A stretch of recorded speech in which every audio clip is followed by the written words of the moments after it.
Assalamualaikum warahmatullahi wabarakatuh. Apa khabar semua? Semoga kita semua dikurniakan kemurahan rezeki. Sambil-sambil tu seandainya free bolehlah join saya, kita buat ekonomi sekejap. Apapun, terima kasih kepada anda semua yang selalu support konten saya. Malam ni saya ada masa sedikit. Jom kita bola-bola ekonomi sekejap. Okay. Siapa-siapa yang guys, siapa-siapa yang free tu boleh join lah. Apa khabar semua? Sihat ke? Boleh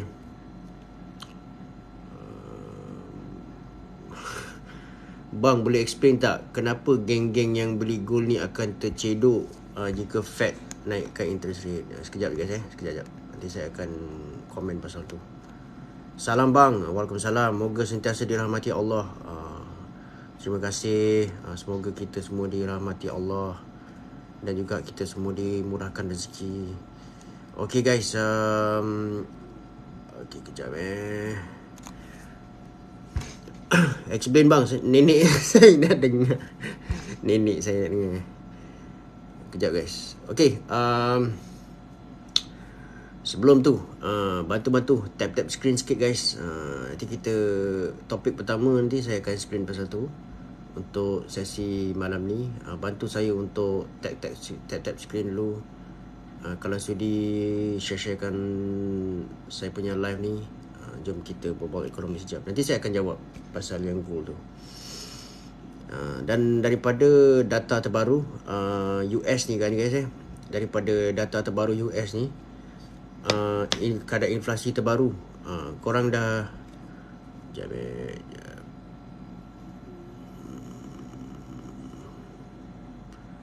okay guys, daripada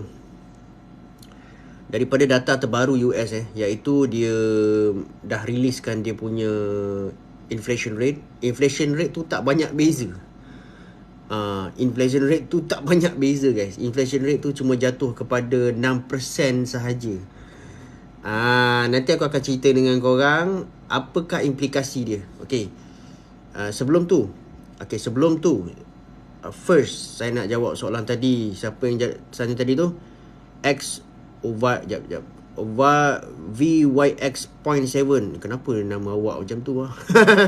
Okay, dia tanya tadi. Okay, soalan dia, boleh tak explain kenapa geng-geng yang beli gold ni akan tercedok jika Fed kasih naik high rate. Okay, first kali guys, okay, bagi korang yang selalu follow saya punya konten, saya dah pernah beritahu korang bahawa gold punya relationship dengan US dollar punya relationship adalah berhubung secara negatif ataupun berhubung secara songsang. Songsang ni maksudnya, ini adalah daripada kajian.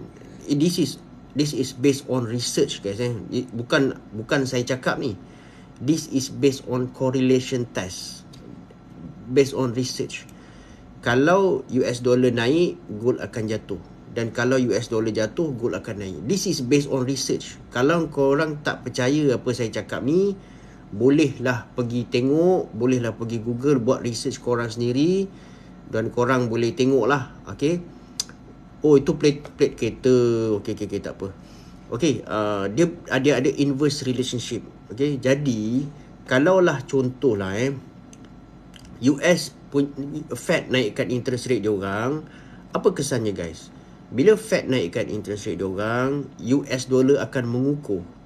US dollar akan become stronger. Okay, US dollar akan become stronger. Sebab apa? Sebab makin ramai investor, dia nak pegang US dollar. Dia nak melabur lah dekat US. Okay, dia nak pergi pegang US dollar. Jadi apabila permintaan US dollar ni tinggi, harga nilai US dollar akan naik. Okay, jadi bila interest rate naik, orang akan ramai-ramai pegang US dollar. Orang akan gantikan pegangan gold tu dengan US dollar. Jadi harga gold akan jatuh dan US dollar akan naik. Okay, itu adalah dia punya basic reason dia lah. Kalau US dollar naik, biasanya korang akan nampak harga gold akan jatuh. This is based on research. Kalau korang tak percaya, bolehlah tengok. Okay, US AUD US AUD ni Australian dollar ke? US AUD ni saya tak pasti. Korang boleh tengok chart sendirilah. US dollar AUD ni hubungan dia, relationship dia saya tak pasti. Sebaliknya macam mana? Sebaliknya maksudnya adakah interest rate maksudnya adakah bila interest rate jatuh? Okey. Kalau interest rate jatuh, US dollar akan jatuh, gold akan naik. Okey. Ada beberapa komen lah yang cakap abang ni mengarut lah. Tak, bukan soal aku mengarut. Bukan semestinya soal saya mesti cakap ni benda saya mesti cakap ni okey, confirm betul, tak. This is based on research and market fundamental. Kalau korang tak percaya, boleh buat research sendiri, tak ada masalah. Dan korang akan jumpa jawapan yang sama. Jawapan dia sama guys. Dia ada negative correlation. Okay guys, lagi satu saya nak first time join live. Akan tetapi, terima kasih. Okay guys, siapa nak order t-shirt ni, boleh pergi dekat shop ni. Aku ada pen, saya ada pin dekat shop tu, boleh lah tengok-tengok, dan juga kalau berminat boleh belilah. Okay guys, saya nak tanya korang ada kalau korang jumpa ada akaun-akaun lain yang menggunakan nama saya guys, please take note lah, yang akaun tu adalah akaun fake lah. Saya cuma ada satu akaun saja. Sebab saya jumpa ada akaun yang menggunakan nama saya, lepas tu dia ajak orang masuk Telegram channel dia kan. Saya tidak menganjurkan mana-mana Telegram channel guys. Saya tidak menganjur. Terima kasih Tuan Faisal bagi saya gift. Saya tidak menganjur, saya bukan penganjur kepada mana-mana Telegram channel. Okey, tu kena ingat guys. Saya tidak buka sebarang kelas forex. Okey, saya cuma ada satu akaun. Inilah akaun TikTok saya. Selain tu saya tak ada akaun lain guys. Selain tu adalah fake akaun lah. Okey, kalau korang jumpa tu tolong take note lah. Nanti ada je, saya perasan ada akaun-akaun fake saya yang dah start keluar. Saya pun tak tahu kenapa lah. Nak kata saya ni influencer, saya bukan influencer pun. Saya TikTok cikai-cikai je. Nak menyamar jadi saya buat apa kan. Bukannya saya ni TikToker famous pun, tak ada. TikToker biasa je. Assalamualaikum bang, perlukah saya menjual ASB loan sekarang guys? Ni adalah soalan yang saya tak boleh nak jawab. Okay, soalan ni memang banyak orang tanya. Bang, patutkah saya tak boleh nak jawab guys soalan ni. Saya bukan seorang financial advisor. Saya dah cakap banyak kali, korang buat keputusan untuk based on korang punya kekuatan, based on korang punya keyakinan, korang buatlah keputusan. Okay, korang buat keputusan yang terbaik. Kalau contohnya korang rasa, korang boleh buat calculation sendirilah. Kalau korang rasa it's worth untuk still pegang ASB korang tu, kau pegang lah. Ataupun kau ada keyakinan bahawa nilai dia. Terima kasih Syed Faisal bagi saya gift. Terima kasih banyak-banyak. Kalau korang rasa korang ada keyakinan dividen ASB tu akan naik, korang pegang lah. Kalau itu based on korang. Kalau kata korang pegang, korang rasa tak banyak untung, ataupun korang tak ada untung, korang buat keputusan sendiri. Tapi saya tak boleh nak bagi tahu korang lah patut jual ataupun tidak. Saya bukanlah financial advisor yang bertauliah. Okay, jadi korang buatlah keputusan based on korang punya kemampuan dan juga korang punya keyakinan lah. Itu masalah isu yang ASB jual ataupun tidak ni. Biasanya isu dia adalah apabila korang buat loan ASB. Okay, biasanya orang yang buat loan ASB dia akan hadapi isu ni lah. Tapi kalau kata orang yang tak buat loan ASB, just simpan aja ke ASB tu, dia tak ada masalah. Cuma yang buat loan ASB tu akan ada berhadapan isu macam ni. Macam saya tak ada pengalaman dalam benda tu sebab saya tak buat loan ASB. Okay, jadi korang fikirlah baik-baik berdasarkan ni.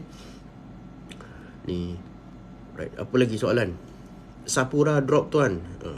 Saya ada jumpa akaun fake abang. Okay, make sure kalau you all jumpa kalau korang jumpa, make sure lah korang block lah akaun tu. Sebab saya tak ada menganjurkan mana-mana Telegram ke. Saya tengok ada fake akaun tu suruh orang join Telegram channel. Itu fake guys. Jangan follow dia lah, block dia. Okey, bukan bang. Kalau ramai pegang emas mendadak, adakah nilai USD akan turun mendadak juga? Tak guys. Bukan soal pegang emas banyak guys. Dia soal investor dia akan melihat mana satu yang memberikan pulangan yang lebih tinggi. Okey. Dia bukan kalau yalah, of course lah, kalau ramai pegang emas meningkat ramai-ramai, of course lah nilai harga emas akan naik kan. Adakah nilai USD akan turun mendadak juga? Dia based on tengok juga guys. Bagi saya the key sekarang ni adalah interest rate. Itu dia punya key dia. Itu akan menentukan lah hala tuju sama ada orang akan beli gold ataupun orang akan pegang US dollar. Okay guys, lagi satu saya nak, Tuan Faizal, terima kasih bagi saya banyak gift malam ni. Okay, lagi satu guys, saya nak explain sikit guys pasal apa yang berlaku baru-baru ni, announcement pasal inflation rate dekat US, iaitu 6%. Dia turun, kalau tak salah saya, dia turun daripada 6.4%. Inflation rate tu pergi kepada 6%. Okey, kesan ni sangat besar. Okey, ini adalah data terbaru yang dikeluarkan. Dia punya inflation rate tu dia just turun kepada 6%. Dia turun tapi dia tak banyak, terlalu sedikit. Okey, kalau tanya saya lah secara jujur lah, secara jujur, of course sekarang ni inflation rate 6% dekat US ni memang dia satu isu guys. Korang kena, ni adalah based on data terbaru, please take note benda ni. Okay, kesan ni besar. Sebab apa guys inflation 6% menunjukkan bahawa inflation dekat US masih degil. This is the latest punya angka. So inflation rate dekat US ni still dia sangat-sangat degil sekarang. Dia tak nak turun dengan banyak. Okay, pada kadar 6%, inflation rate dia still sangat jauh daripada Federal Reserve punya target, iaitu 2%. Dan kalau tanya saya, adakah Fed akan terus naikkan interest rate pada kadar inflation 6%? Korang rasa macam mana? Adakah Fed akan naik pada penghujung bulan ni? Ada FOMC meeting, dia akan tentukan berapakah kadar kenaikan dalam interest rate dekat US. Adakah Fed akan naikkan lagi interest rate US pada kadar inflation rate 6%? Okay. Okay. Kalau tanya saya lah, dia akan naikkan. Kalau tanya saya, dia akan naikkan. Kalau tanya saya, dia akan naikkan lah. Sebab 6% tu masih terlalu tinggi. Okay. Kalau tanya saya lah, dia still akan naikkan. Sebab 6% tu terlalu tinggi. Cuma dia punya langkah seterusnya ni adalah sama ada dia akan tengok ada tak second bank akan collapse. Sebab biasanya kalau first bank collapse, dia akan ada second bank yang collapse lah biasanya. Okay. Jadi kalau ada second bank yang collapse, itu mungkin berada dalam keadaan teka-teki. Tapi kalau second bank dia tak collapse, dia okay, US akan still naikkan. Sebab pada saya, dalam beberapa bulan yang lepas, kadar inflasi dekat US ni menunjukkan penurunan. Tapi dia turun sangat slow, sangat perlahan. Okay, dia turun sangat slow, dia turun sangat perlahan. Dan dengan kadar 6% ni, saya fikir dia akan tetap naikkan interest rate dia. Okay. Dan ada juga orang tanya saya, bang, apakah kesan kejatuhan SVB ni ke dalam pasar, adakah dia akan mempengaruhi, memberi kesan kepada Malaysia? Silicon Valley Bank. Sebab ada orang tag saya pasal video Rafizi Ramli kan. Ni bukan cerita politik lah guys.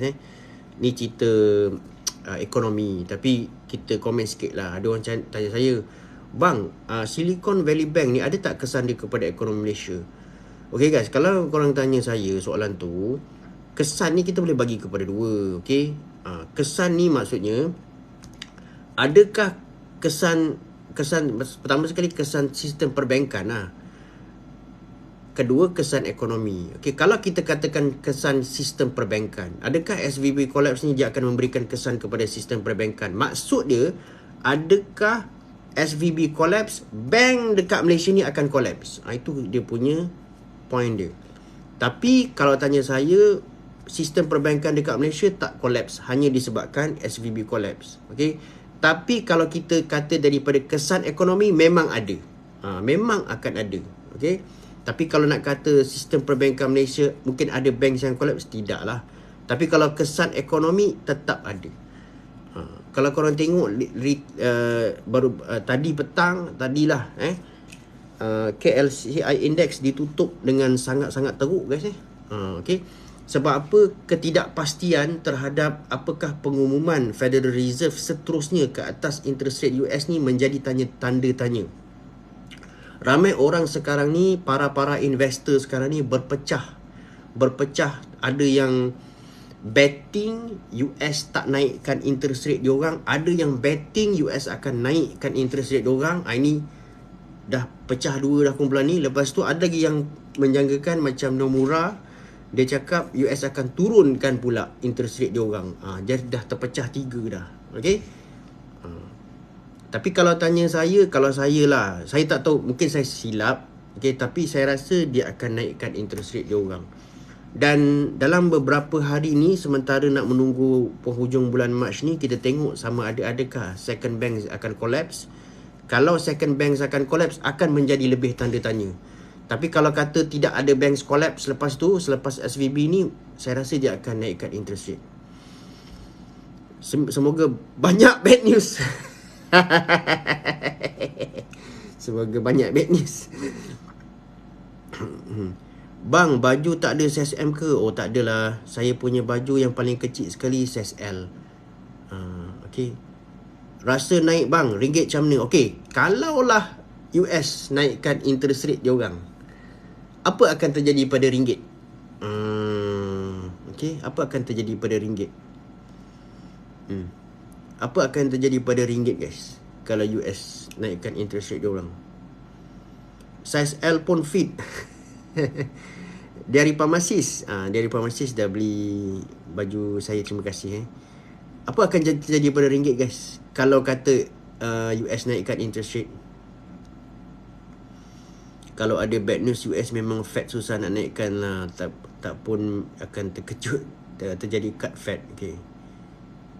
Apa akan jadi guys terhadap ringgit Malaysia kalau US naikkan dia punya interest rate? Terima kasih Tuan Faisal bagi saya topi. Apa jadi guys? Okay guys, ni saya explain kat korang betul-betul. Korang tengok ni betul-betul. Kalaulah Fed naikkan interest rate pada 21-22 Mac ni, dia punya FOMC meeting. Kalaulah ni adalah jangkaan jangkaan dia punya flow dia, apa akan berlaku selepas tu. Saya bagi tahu korang apakah flow yang akan berlaku. Tapi benda ni tak semestinya akan berlaku, tapi ni adalah flow dia based on economics logic. Okay, this is the flow based on economics logic guys. Tapi apa saya cakap ni tak semestinya berlaku. Ingat betul-betul jangan cakap Cik Nazri cakap macam ni, tak guys. Ini adalah based on economic logic, apakah yang akan berlaku if Fed naikkan interest rate. Nombor satu, bila Fed naikkan interest rate, okay, nombor satu apa yang kita boleh expect adalah ringgit akan jatuh. Okay, ringgit akan drop. Ringgit akan jatuh, US dollar akan strong. Dia antara dua lah. Kalau kata US strong, ringgit akan jatuh. Okay, guys, bantu saya tag screen lagi guys. Takkanlah 3K je guys, sedih bagi saya naikkan 10K boleh tak? Bantu saya guys naikkan kepada 10K. Okay, contohnya Fed naikkan interest rate, ringgit akan drop. Lagilah kalau kata US naikkan 50 basis point guys. If US naikkan 50 basis point, lagilah ringgit akan teruk. Okay, apakah kesan dia terhadap US dollar? US dollar akan naik nilai. Okay, bila US dollar naik nilai, apakah yang akan terjadi kepada pasaran kripto sebagai contoh? Okay, bila US dollar naik nilai, apakah yang akan terjadi pada pasaran kripto? Sepatutnya guys, bukan saya cakap mesti berlaku, tak. This is fundamental. If berlaku peningkatan dalam US dollar, apakah yang berlaku kepada kripto, khususnya Bitcoin? Siapa boleh jawab? This is based on market fundamental. Sebab tu saya teach korang, masa saya live ni, saya ajar korang understand the market fundamental. Okay, Kalau korang invest contohnya dekat kripto, you must know this. Kalau tak korang gamble. Kalau tak korang gambling, engkau tak tahu apa-apa kau ikut orang, jangan guys. Market kripto ni adalah satu market yang sangat-sangat berisiko tinggi. Jangan main gambling. Orang yang gambling tu mungkin dia ada duit, dia tak kisahlah dia rugi berapa kan. Tak kisah, dia hilang 100k pun tak apa. Engkau duit pun tak banyak, lepas tu kau gambling lagi teruk. Apakah yang akan berlaku pada Bitcoin? Sepatutnya, based on economic fundamental, sepatutnya Bitcoin akan jatuh. Jika kau pegang Bitcoin banyak-banyak sekarang ni, kau dengar at the point kau dengar US naikkan interest rate dia, hati-hati.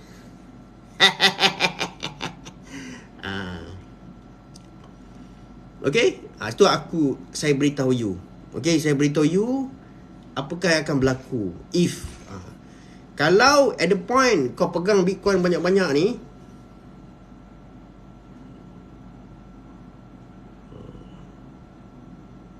alamak. Okay, aku kena tying baju lah guys. Aku dah dapat warning daripada TikTok. Kejap guys kejap Kejap guys, sekejap. Sekejap. Kejap.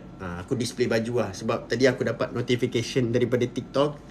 Dia kata aku pin baju, pin buku. Tapi aku tak tunjukkan buku. Tapi sekarang ni aku pin baju, aku tunjukkan baju lah. Okay. Nanti kalau tak TikTok marah. Kalau tak nanti dia potong aku punya live ni kan. Aku kena ban kan. Okay. So aku tunjukkan baju. Okay, siapa nak beli? Tadi TikTok bagi aku warning. Dia kata kalau tak tunjukkan baju, dia kena cut aku punya live ni. Sekarang aku tunjukkan baju. Okay. Siapa berminat boleh beli. Okay. Okay. Ya. Alamak, tadi aku cerita pasal apa Jadi aku cerita pasal apa? Pasal Bitcoin, pasal interest rate. Okay, katalah at the point korang dengar bahawa Fed confirm naikkan interest rate, hati-hati kalau kau pegang Bitcoin. Okay, itu nasihat aku lah. Kalau dia naikkan tinggi 50 basis point, lagi kau kena hati-hati. Sebab kalau kau pegang pada masa tu, kebarangkalian kau untuk tercedok tu tinggi. Okay. This is based on market fundamental lah. Mar, terima kasih Mar. Smart baju, ni lah baju saya. Okay, terima kasih Mar, masuk. Salam brother, akan tetapi terbaik. Terima kasih banyak. Okay. Market US tengah hijau, kita sini akan tengoklah. Signature Bank dah collapse. Dah collapse ke guys? Dia dah diisytiharkan collapse ke Signature Bank tu? Cuba komen sikit. Aku tak follow lah yang terbaru berita pasal Signature Bank. Yang setahu saya yang dah confirm collapse adalah SVB. Tapi Signature Bank saya tak pasti sama ada dia dah confirm collapse ataupun tidak. Sekarang ni katanya nak cuba diselamatkan. Kenapa ni asyik FYP je? Tak tahulah. Okay. Sudah Signature 3 bank. Sudah ke kan? Signature Bank sudah collapse ke? Cuba komen sikit. Dia dah confirm collapse ke? Memang dah diisytiharkan collapse ke? Dia akan collapse dan juga akan diisytiharkan collapse tu dua benda berbeza tu guys. Adakah dia akan collapse? Adakah dia dah memang confirm dia diisytiharkan collapse? Abang adik Pak Yas senario ke? Tak, dia kena mengena. Tak, dia kena mengena. Tak, bukan. Saya orang lain. Government nak tolong. Belum lagi kan. Maksudnya Signature Bank tu dia kebarangkalian dia nak collapse ada, tapi dia belum diisytiharkan collapse seperti mana SVB. Bang sangkut mic kat janggut aku dah potong. Dah tak boleh janggut, tak boleh sangkut lah. Ada tu janggut panjang. Orang kata bang tolonglah cukur janggut, tolonglah potong. Cukur tak boleh lah. Bang tolonglah potong janggut, aku dah potong. Sekarang tak boleh janggut, tak boleh ni lah, tak boleh sangkut. Biden ada kasih speech hari ni, katanya dia suruh interest rate terkawal. Okay. Biden suruh interest rate dikontrol supaya tidak berlaku lebih banyak bank punya collapse Saya tak baca lagi pasal Biden punya speech tu. Minta maaf kalau ada apa-apa info baru boleh share dekat sini lah. Nanti saya tengok speech tu, adakah kesan domino kepada bank-bank lain akan berlaku? Okey. Ni kalau kita tengok daripada sejarah guys Daripada sejarah, kalaulah berlaku bank run ni masalah bank run Bank run ni maksudnya orang tarik duit keluar beramai-ramai kan. Kalau kita tengok daripada sejarah dunia kan, bank run ni sangat bahaya tau. Dia ada kesan psikologi. Okey, sebab bila bank run ni berlaku, dia ada contagion effect. Maksudnya dia ada kesan menjangkit. Okey. Ni memang daripada history, daripada sejak zaman 1930-an, The Great Depression. Siapa belajar? Siapa yang orang ekonomis ni dia mesti tahu lah The Great Depression. Bank run ni mesti dia ada contagion effect. Sama juga macam tahun 2008 dia bank collapse. Dia ada contagion. Maksudnya dia satu bank collapse ni dia akan trigger orang tau. Dia macam selamat tak duit aku selamat tak duit aku kat sini. Selamat ke tak? Dia ada psychology effect guys. So orang yang tak sure, orang yang takut ni dia akan tarik duit keluar. Sebab itulah adanya PIDM contohnya lah dekat Malaysia ni. PIDM tu bertujuan untuk mengelakkan masalah bank run tapi dia akan jamin sehingga 250,000 kan guys, kalau tak silap saya lah. Dekat itulah wujudnya PIDM. Kalau korang nak tahu, PIDM tu Perbadanan Insurance Deposit Malaysia tu, salah satu sebab utama dia ditubuhkan adalah untuk instill the confidence of the people, supaya memberitahu kita bahawa jangan panik. Perkataannya adalah panik. Jangan panik. Wang simpanan anda dijamin. Jadi kalau bank run ni sebenarnya bank run ni sangat bahaya guys. Bank run sangat bahaya Kalau kita siapa yang belajar ekonomi, dia tahu masalah bank run ni adalah masalah yang bahaya, yang besar. Okey, sebab dia boleh menimbulkan panik. Bukan semua bank ada PIDM. Ya mungkin betul. Bukan semua yang ada PIDM PIDM tu dalam bank saya tinggal RM1 je.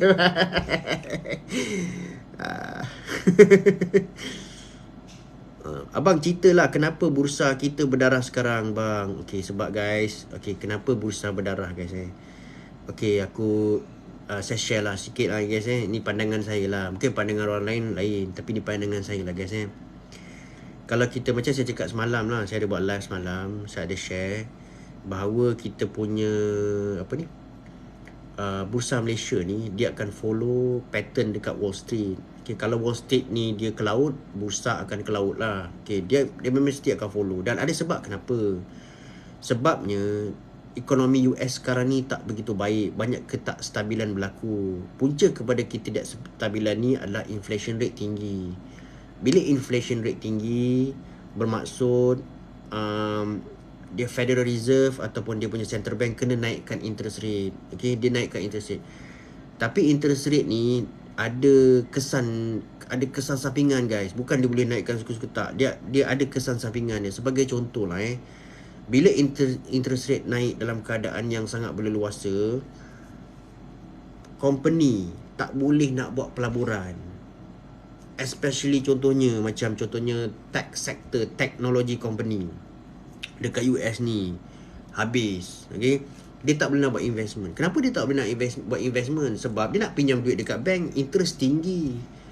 Jadi company tak boleh buat investment. Jadi that's why apabila berlakunya masalah macam ni, interest rate tinggi, orang tak minat nak pegang stocks. Sebab orang tahu company tak buat investment. Bila company tak buat investment, revenue tak naik. Banyak pula company pada masa sama, banyak pula company yang tak perform dalam tech sector. Contohnya Google, Facebook semua ada masalah. Jadi orang tak minat nak pegang stocks guys. Sekarang ni masalahnya, orang tak percaya yang stocks ni ada pulangan yang baik, boleh bagi dividen yang bagus. That's why dekat US sekarang ni orang pun tak minat nak pegang stocks. Jadi bila orang tak minat stocks, tak pegang stock, dia akan pergi kepada investment yang lain lah. That's why stocks punya market tak perform. Itulah antara sebab dia lah. Sebenarnya investment ni banyak. Orang boleh invest dekat stocks, orang boleh invest dekat komoditi, orang boleh invest dekat crypto, orang boleh invest dekat macam minyak kan. Macam-macam investment platform ada kan. Bukan satu je. Kalau era US dollar tamat, apa possible currency bang? Nampak macam Rusia, China agresif nak improve BRICS. Ya, BRICS ada potensi lah. Cuma dia punya persoalan dia, adakah dia mampu untuk menubuhkan currency dia orang sendiri. Itu mesti jadi persoalan lah guys currency, BRICS currency ni masih lagi menjadi persoalan. Boleh tak US mencakap tu, boleh tak US maintain boleh tak dia mewujudkan currency dia orang sini. Itu adalah satu persoalan. Sebab nak mewujudkan currency ni bukan senang. Dia kena ada persefahaman, synchronization yang tinggi antara ahli-ahli tu. Kalau tak boleh buat. Tapi sekarang ni pun kita, nanti saya akan buat satu video pasal BRICS lah, sebab orang ramai minta lah. Nanti InsyaAllah lah guys, besok saya akan buat video pasal BRICS update. Okay. Sekarang ni ramai investor lari dari stok bang. Betul lah. Memang betul. Investor banyak lari daripada stock market. Betul.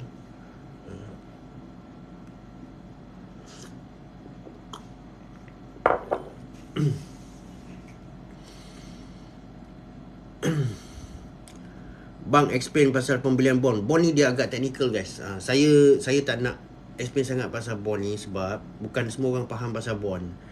Tapi nantilah saya akan explain lah. Sebab kalau saya cakap live dekat sini mungkin ramai orang tak faham. Macam mata wang euro, nanti saya akan explain lah macam mana pergerakan bond. InsyaAllah lah saya explain pergerakan bond dengan interest rate. Tapi dia agak technical. Kadang-kadang benda tu dia agak bosan. Dan bila saya cakap benda tu bukan semua orang yang faham. Okay. Bang, Parmaniaga kerajaan bail out atau tak? Parmaniaga baru dia punya CEO letak jawatan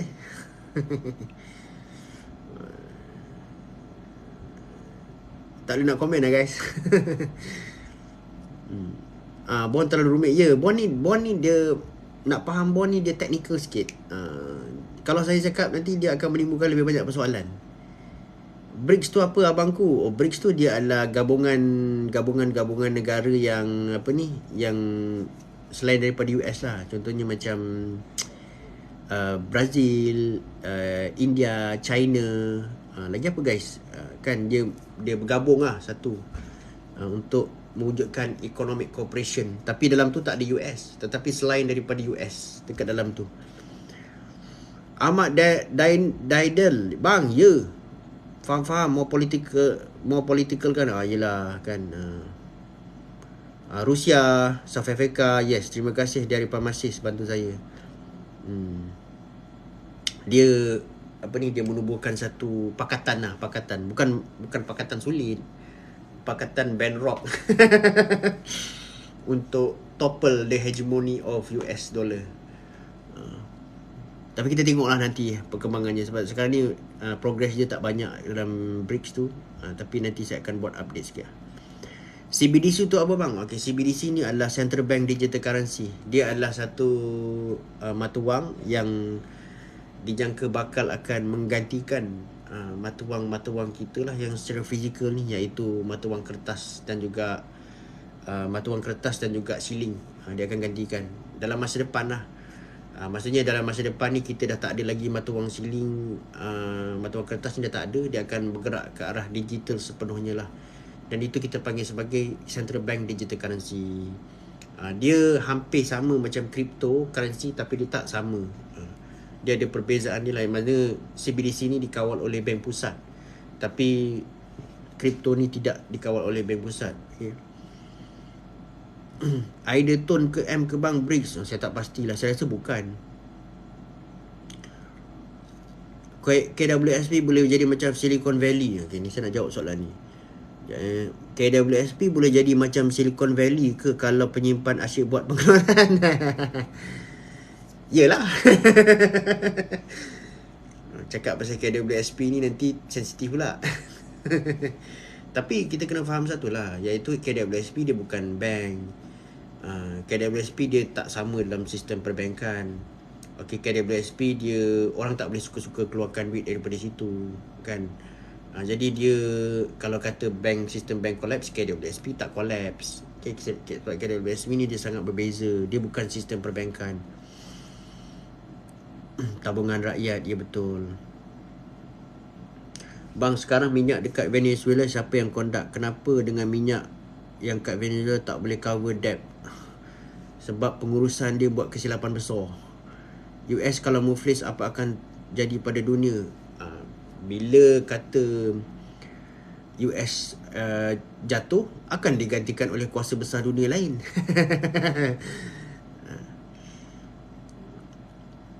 Tapi that's why US, kalau korang perasan that's why US dia adalah pemegang gold terbesar dekat dunia, guys. Siapa tahu US dia adalah pemegang gold terbesar dekat dunia. Negara-negara tak dia ada reserve gold yang paling besar. So that's why dia kalau kata berlaku something pada US dollar, dia boleh gunakan gold tu lah kan. US muflis script. Yeah. First tengok video kau bang, sakit hati tengok akan tetapi setiap hari tunggu. Itulah masalahnya. Bila kau dah kenal baru kau addicted. Guys, aku kena tunjukkan baju ni sebab apa? Tadi ada TikTok bagi warning. Dia kata kalau display apa ni, produk tu kena tunjukkan baju. Kalau tak nanti aku kena community guideline. Jadi aku terpaksa tunjukkan baju ni lah. Okay, siapa yang berminat, kenalah promote sikit siapa berminat untuk baju ni boleh dapatkan lah daripada TikTok shop saya. Dia ada size L, XL, double XL dengan triple XL. Okay, siapa berminat boleh dapatkan daripada situ. Bang, kat mana nak tengok info ekonomi Malaysia dan dalam dan luar negara? Kena banyak baca berita. Sekarang ni guys, kalau kita nak baca, kita nak tahu pasal info ekonomi ni, senang je, berada di hujung jari guys. Kalau korang rajin, insyaAllah. Sebab macam saya hari-hari saya akan rutin saya pagi-pagi saya akan tengok apa yang berlaku dekat ekonomi dunia, dekat ekonomi Malaysia. Kita boleh baca je guys dekat internet berlambak. Okay, tapi kena rajin lah. Cuma saya ada background economics. Jadi bila saya baca tu, saya senang faham lah. Mungkin orang yang tak ada background economics, dia susah nak faham. Itulah beza dia. Jadi tugas saya pula, bila saya fikir macam tu, tak apalah, saya boleh buat video tentang isu-isu ekonomi semasa bagi orang lain faham juga. Itulah sebabnya saya tubuhkan saya punya TikTok ni. Okay.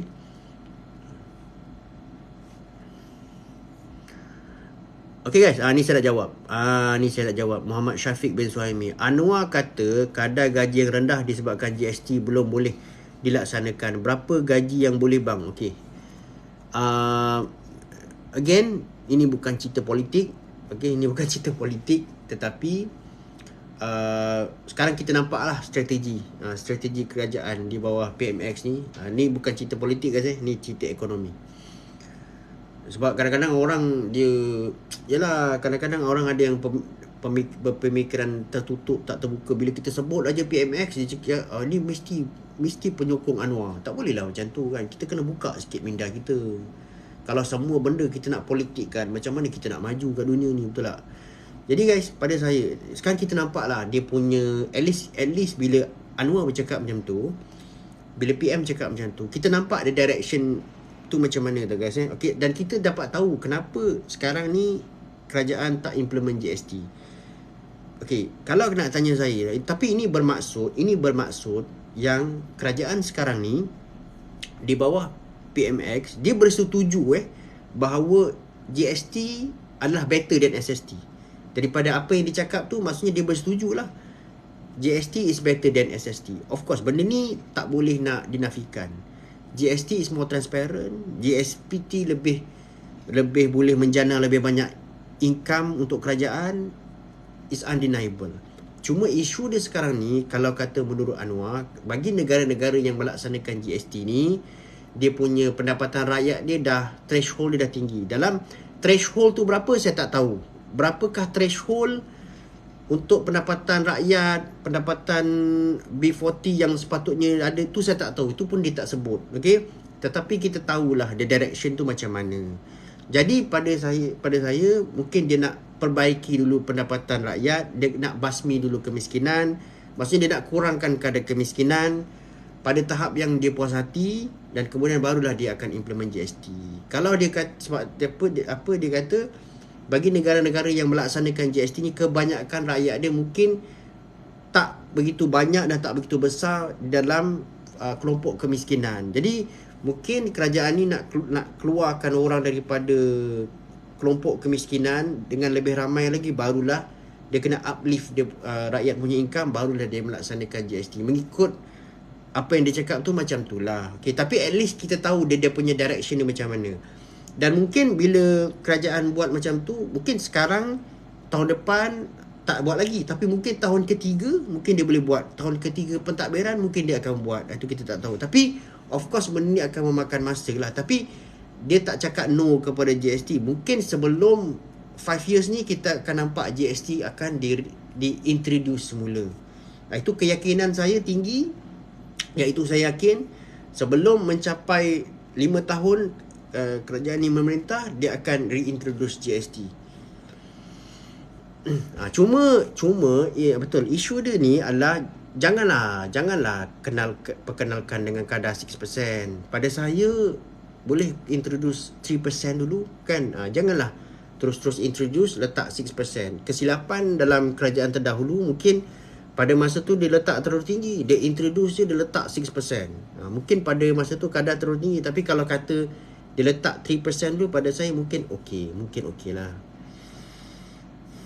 Dulu berguling atas jalan bang sebab GST. Itu tak nak komen lah. Benda-benda politik saya tak nak komen. Bang, kalau T20 ada possibility tak? Alamak, terlepas. Bang, sebenarnya gaji Menteri Malaysia ni munasabah ke? Kalau tanya saya, dia bergantung kepada keadaan ekonomi. Gaji menteri ni dia kena tengok keadaan ekonomi juga. Sebagai contoh, sekarang ni rakyat banyak susah, gaji ekonomi dipotong, saya setuju. Kan? Jadi kalau kata rakyat senang, ekonomi sekarang ekonomi growing, bagi gaji menteri tinggi, siapa nak komplain? Betul tak?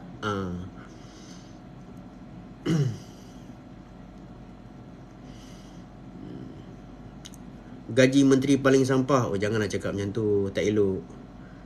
Hutang 1MDB dan ambil hutang 1MDB tadi, Datuk Ahmad Mazlan bagi satu kenyataan. Dia kata, saya baca tu pun terkejut juga. Rupa-rupanya dah banyak juga duit cukai kita digunakan untuk bayar 1MDB. Senyap-senyap bayar. Banyak juga kerajaan dah bayar. Aduh. Bang, cuba ulas mengenai pengeluaran kadar SP terhadap ekonomi negara. Nanti orang marah. Saya ulas pasal KWSP ni, orang marah. Sebab dekat Malaysia ni masih ramai lagi kita yang tidak berpemikiran terbuka. Okay? Pasal EPF ni pada saya, sepatutnya lah, kalau tanya saya lah, sepatutnya EPF ni dah stop lah isu EPF ni. Sepatutnya lah. Dah kata, kerajaan kata tak boleh. Lepas tu kerajaan suruh buat cagaran pinjaman tu. Pada saya patut dihentikan, patut stop lah. Cuma itulah saya, bila dia bangkitkan balik, dia bagi pula yang cagaran tu makin jadi isu tu kan. Tu saya open je bro, okay. Kalau open okay lah kan. Tapi bukan semua orang open kan. Macam hari tu saya buat pasal video KWSP. Saya cakap pasal benda yang tak setuju, tak apa, tak ada masalah kan. Cakaplah baik-baik. Orang marah kan. Siap PM saya marah, maki-maki. Kan. Siap kena maki lagi saya kan. Saya okey lah, tak apalah, maafkan je lah dia. Okay.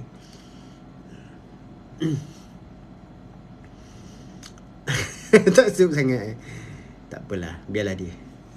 Kalau kalau off kalau of FOMC naikkan interest rate tapi sama seperti dia fokus 0.5, apa akan berlaku pada Bitcoin? Ada kemungkinan Bitcoin akan jatuh. Ada kemungkinan jangan cakap saya buat cakap di confirm. Ada kemungkinan Bitcoin akan drop. Ada kemungkinan tapi kalau kata interest rate tak naik ataupun interest rate drop, Bitcoin fly. Bang, kalau bank bankrupt, apa jadi pada loan dan duit kita dalam tu? Loan kena bayar lah. duit kita dalam tu jangan risau, duit kita akan dijamin. Sebab tu dekat US pun duit orang dalam tu dibayar. Bukan maksudnya duit akan hilang. Tak. Duit akan dibayar juga. Dia ada satu badan tu apa ni? Lupalah nama dia. Dekat US ada. Dia macam PIDM jugalah. Berani lagi Fed naikkan interest rate. Sama-sama kita tunggu dan lihat. PIDM je. Akan dibayar kerajaan yang tolong print money. Actually, akan dibayar oleh kerajaan yang tolong print money. Actually benda tu betul.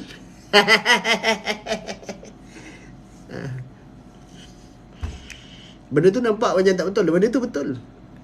Print duit lah. Kan?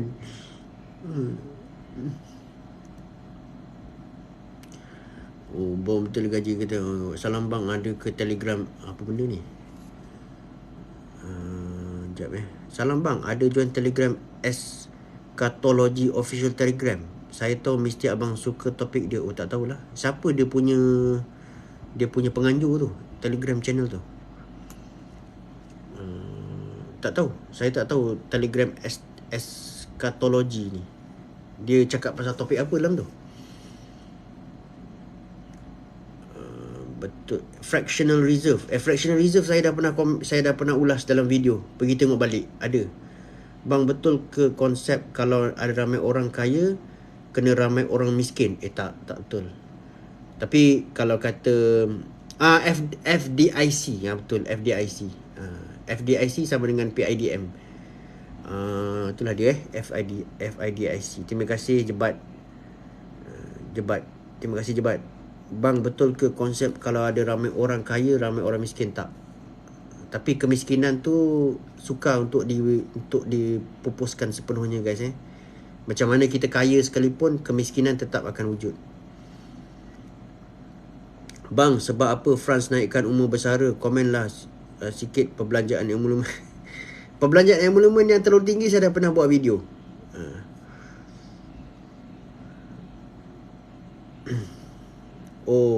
Bang, Eschatology dia cakap pasal ekonomi dunia. Siapa penganjur Telegram Eschatology ni? Siapa penganjur Telegram Eschatology? Dia punya TikTok apa guys? Tak ada miskin siapa nak tukang kerja. Itulah balance yang perlu ada je. Okay, itulah balance yang perlu. Bang, komen lah pasal minyak. Minyak akan pergi correction balik lah kepada harga around mungkin dalam 70 US dollar. Tapi tadi saya ada buat video pasal Petronas guys minyak. Bang, siapa Menteri Kewangan Malaysia yang prestasinya terburuk? Tak nak cakap lah. Cuba join dulu nantilah saya cuba tengok Eschatology Official. Okay, insyaAllah. Nanti saya cuba tengok. Kat UK ada masalah makanan, telur hilang dalam market. Betul. Dekat UK ada masalah telur Rupa-rupanya telur ni masalah dunia guys Cakap yang terbaik. Nanti saya cakap terbaik ni jadi politik pula. Cakap yang terburuk pun politik, yang terbaik pun politik juga.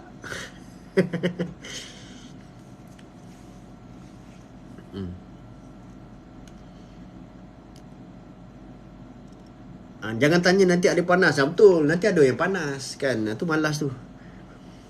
Bang, macam mana nak dapatkan data untuk buat research certain isu berkaitan ekonomi atau ada tips? Okey, dia research ni bergantung kepada jenis research yang kita nak buat.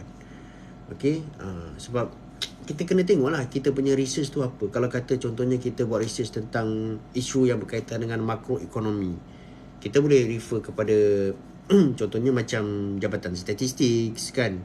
Tapi kalau dari dekat Malaysia lah, for example lah, kebanyakan data tu di-compile dan dikeluarkan oleh Jabatan Statistik lah. Bila Jabatan Statistik guna, kita bila keluarkan, kita boleh ambil itu sebagai official data lah. Tapi bergantung kepada apa kajian kita tu. Kalau kata kita pun boleh buat raw data kita sendiri, maksudnya kita buat soal selidik kita sendiri, ataupun kita gunakan existing data lah. Benda-benda apa ni, dia bergantung kepada kajian kita guys. Tapi kalau macam saya lah, macam saya biasanya, saya ni saya sebenarnya dah pencin guys daripada ekonomi ni. Tapi apa ni, daripada apa yang saya guna, biasanya pakai Jabatan Statistik lah. Lepas tu kalau kata contohnya you all nak tengok data-data yang dekat internet contohnya, ada satu website ni saya boleh recommend lah, Trading Economics. Boleh tengok dekat situ. Dekat website tu banyak data. Dia banyak data, dia banyak chart. Boleh Google tradingeconomics.com. Boleh cuba tengok lah kat situ. Itu pada saya bukan apalah. Pada saya itu adalah data yang paling senang nak faham. Dan data tu meluas. Banyak negara pun dia ada sumbat dekat situ. Boleh cuba tengok dekat situ. Salam bang, apa dah jadi dengan Bank of Johor? Bank of Johor Bank of Johor saya rasa tak boleh jadi. Tak boleh jadi. Saya rasa Bank of Johor tak dapat dilaksanakan. Okay guys, saya terpaksa end live setakat ni je guys. Dah nak pukul 12. InsyaAllah besok kita akan sambung live. Kalau tidak ada apa-apa, besok InsyaAllah saya akan live lagi esok. Jadi kita jumpa besok lah insyaAllah.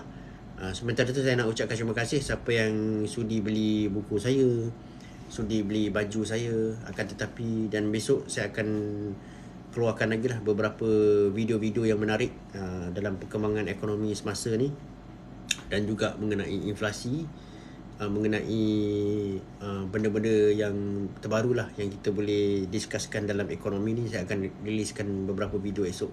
Okay guys, terima kasih banyak-banyak. Jangan lupa yang belum follow, dan kepada kawan-kawan ada member-member kan yang minat belajar ekonomi, boleh follow saya punya account ni. Dan lagi satu, account saya ni cuma satu je guys, saya tak ada account lain. Jadi kalau kata jumpa fake account tu, make sure block lah. Okay, saya punya account satu, dan saya tak ada menganjurkan mana-mana Telegram channel ke apa kan. Tak ada, saya pun tak menganjurkan kelas apa-apa guys. Jadi terima kasih banyak-banyak. Make sure kalau nak follow account satu je lah, account ni guys. Okay guys, terima kasih banyak-banyak. Assalamualaikum warahmatullahi wabarakatuh. Nanti besok kita InsyaAllah kita jumpa lagi. Okay, Assalamualaikum.